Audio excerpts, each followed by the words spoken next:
Of course, whenever the curvature disappears, the globe propagandists have a reason why. For example, the curvature of the Earth disappeared when Guglielmo Marconi sent that transmission over 2,000 miles. Naysayers said the curvature of the Earth would block the transmission. Instead, the curvature somehow disappeared and the ionosphere theory was created. The curvature seemingly disappeared when the Lorentz system used triangulation to locate ships over 1,000 miles away from the towers.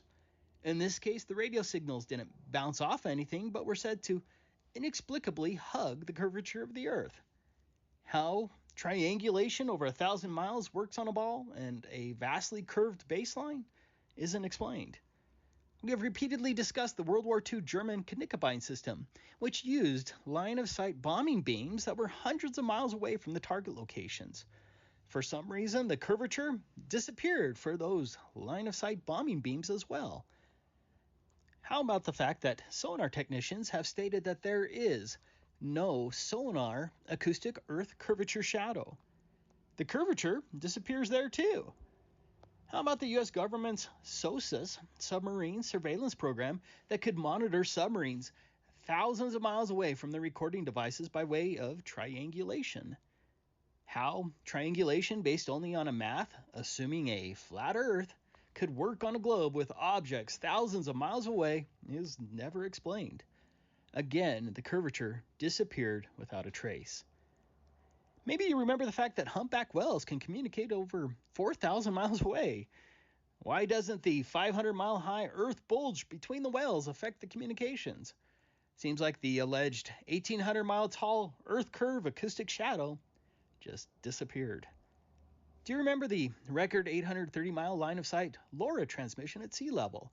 Again, the curvature disappeared, even though LoRa is likewise a line-of-sight communication. How about the fact that the curvature of the Earth does not produce an upward bulge shadow visible on the clouds at sunset and sunrise? The curvature of the Earth disappears there too. What about aircraft, especially the SR-71, which has a top speed of 2,200 miles per hour? That would require some curvature adjustment of around 22,000 feet in just 5 minutes of flight.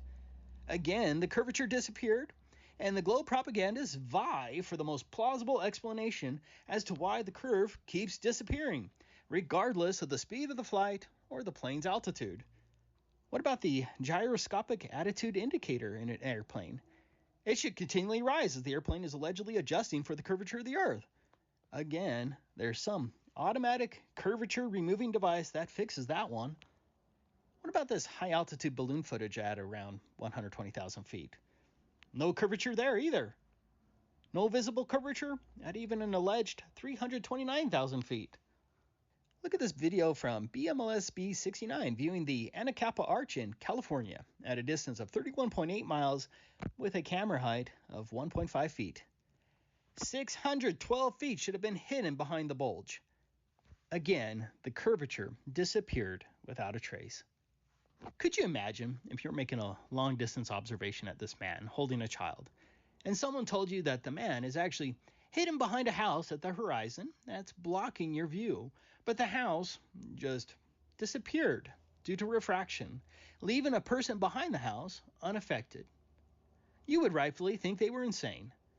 I guess a disappearing curve seems more plausible for some reason, but I still think it's stupid.